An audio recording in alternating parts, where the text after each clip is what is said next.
Baca, bagaimana kabarnya hari ini? Perkenalkan, saya Dila Gulastri, pustakawan perpustakaan Mapelkes Batam.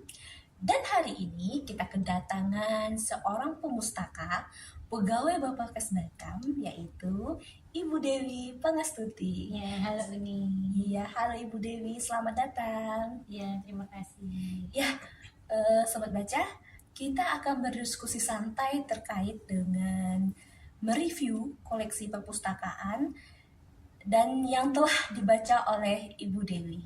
Bagaimana Ibu Dewi? Kira-kira buku apa yang sudah Ibu Dewi baca?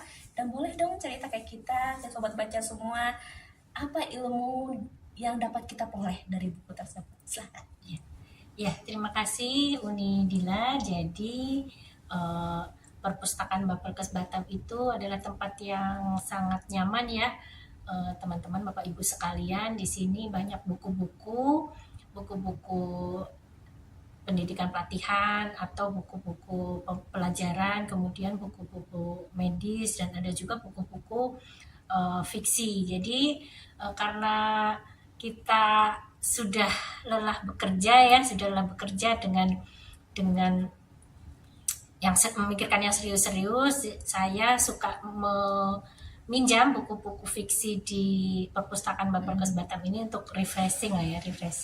Dan pada minggu ini saya sudah menyelesaikan buku fiksi ini, mega bestseller ya, 5 cm. Judulnya 5 cm. Ini sebenarnya udah ditulis cukup lama, pada tahun 2005, kemudian sudah difilmkan juga pada tahun 2012, tapi saya baru bisa membaca buku ini pada minggu ini. Buku ini menceritakan tentang 5 orang sahabat ya, 5 orang sahabat yang sudah bersahabat sejak SMA. Jadi kurang lebih sudah 10 tahun mereka bersahabat. 5 orang itu namanya Genta, kemudian Arial, kemudian Safran, kemudian Ian atau Adrian ya, panggilannya Ian, dan satu orang cewek sendiri namanya Riani. Jadi mereka itu sudah memiliki kehidupan sendiri-sendiri. Kalau Genta dan Rian itu bekerja di perusahaan yang sama. Kemudian Safran diceritakan sebagai seorang puitis ya, seorang yang puitis. Dia juga desain juga ya, mendesain. Kemudian Arial itu olahragawan. Kemudian Ian ini belum selesai kuliah ya, tinggal skripsi. Jadi dia nyangkut lama di skripsi.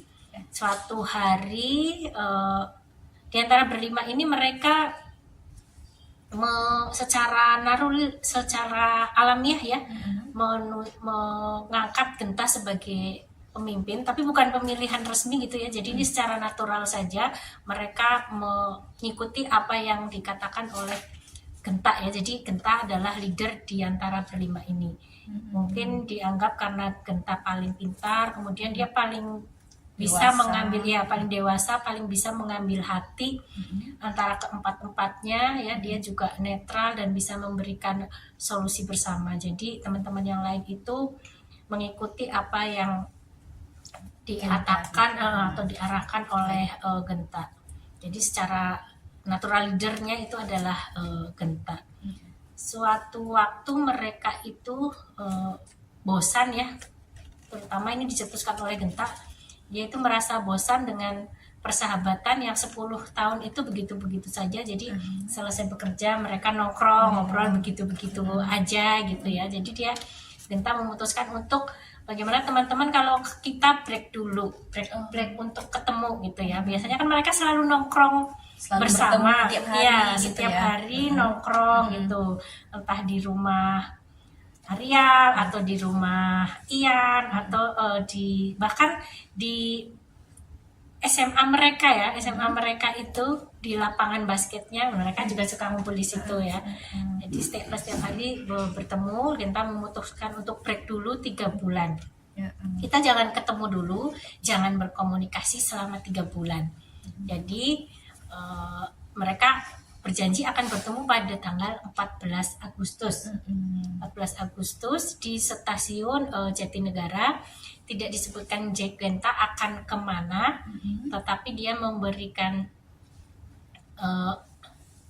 petunjuk kepada teman-temannya supaya membawa baju-baju hangat, membawa perbekalan yang cukup, kemudian latihan fisik, lari gitu. Jadi ya, teman-temannya belum olahraga. tahu nih mau kemana diajak sama Genta. Iya, teman-temannya nggak tahu Genta ini mau ngajak kemana sih, cuma memberikan ini aja, memberikan arahan supaya begini gitu.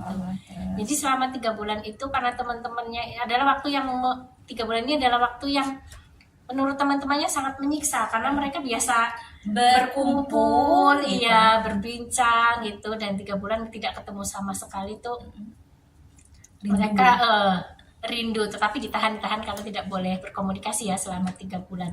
Dan selama 3 bulan itu juga banyak kejadian-kejadian masing-masing ya, diantara masing-masing yang ada yang positif ya, banyak yang positif ya. Contohnya Ian itu diceritakan belum selesai skripsinya, jadi dalam waktu 3 bulan beliau tidak ketemu dengan temannya, itu dia mengejar skripsinya supaya selesai, dan itu memang betul-betul diselesaikan dia dalam waktu 2 bulan fokus untuk mengerjakan skripsi. Dalam waktu 2 bulan dia berhasil ujian, lulus, dan mendapatkan surat undangan untuk wisuda. Ya. Kemudian pada tanggal hari halnya 14 Agustus ya, mereka bertemu di stasiun Jatinegara. Tentunya sangat senang ya, berpeluk-pelukan gitu. Karena 3 bulan sudah tak bertemu, ceritanya nggak telepon juga. Benar-benar putus komunikasi. Jadi sangat senang. Kemudian Genta memesan tiket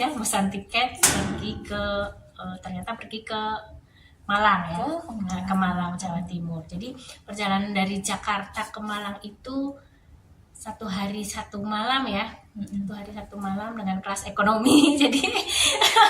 Jadi selama perjalanan itu mereka leluasa ya menceritakan apa yang terjadi pada masing-masing selama 3 bulan berpisah.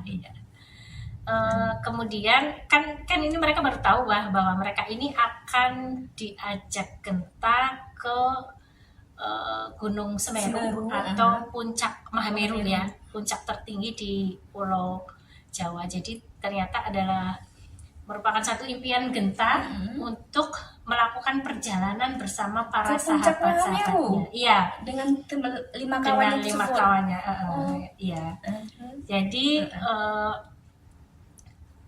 Genta berpikir bahwa kalau kita melakukan perjalanan bersama itu akan menjadi sesuatu yang sangat menyenangkan. Dan ada apalagi ini perjalanan yang sangat indah ya bagi orang Jakarta yang biasa dengan rutinitas pekerjaan, kemudian macet dan sebagainya. Itu refreshing melihat pemandangan yang indah di gunung itu adalah memang sesuatu yang menyenangkan, refresh, melihat pemandangan yang indah. Juga perjalanan yang ke Mahameru itu banyak ini ya, tantangan kah? Banyak tantangan, apalagi bagi pendaki pemula ya, seperti Ian. Semuanya pendaki pemula sih, kecuali Genta. Genta sudah mempunyai pengalaman beberapa kali naik gunung, termasuk ke Mahameru juga sudah pernah. Tapi kalau bersama kelima sahabatnya ini belum pernah. Jadi karena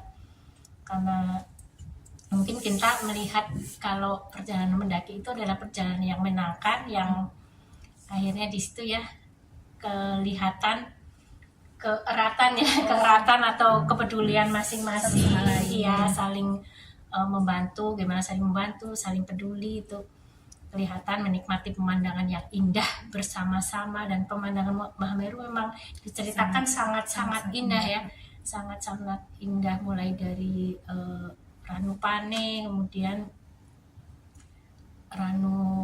apa lagi ya pokoknya pemandangan yang sangat indah pada pendakian menuju puncak Mahameru. Dan impiannya juga untuk melaksanakan ini bersama dengan pendaki yang lain untuk melaksanakan upacara 17 Agustus di Puncak Mahameru. Oh, gitu. Jadi di Puncak Mahameru sahabat berlima ini mengibarkan bendera merah putih. Itu salah satu impian mereka. Iya. Tanggal 17 Agustus harus ada di Puncak Mahameru bersama-sama. Iya, bersama-sama. Jadi merayakan Hari Kemenangan Indonesia, Hari Kemerdekaan Indonesia di Puncak Mahameru. Mereka melaksanakan upacara dan pengibaran bendera bersama di Puncak Mahameru.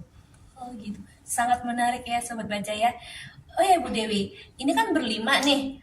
Anggaplah Genta yang sudah pernah mendaki dan kawan yang lain belum punya pengalaman seperti itu ceritanya. Kira-kira apa pegangan mereka sampai ke Puncak Mahameru, Ibu? Oh iya. Bagi pendaki pemula tentu saja perjalanan itu sangat berat ya, sangat berat. Bahkan yang ada beberapa teman yang ragu, terutama Ian ya, karena di sini ceritakan Ian itu mempunyai badan yang besar ya, gendut ya, gendut. Jadi kuat nggak nih jalan sampai puncak. Nah, tapi kesamaan di antara berlima ini adalah lima-limanya itu pantang menyerah. Berarti dari awal sudah ditekatkan nih hatinya nih. Iya. Tidak ada yang boleh apa boleh menyerah nanti di perjalanan atau gimana ceritanya? Kak, bagi Genta dia tidak mengenal kata menyerah. Jadi tidak bisa menyerah. Tidak bisa. Dia bilangnya tidak bisa menyerah. Jadi semua memiliki satu tekad yang sama dan menanamkan Puncak Mahameru itu di sini.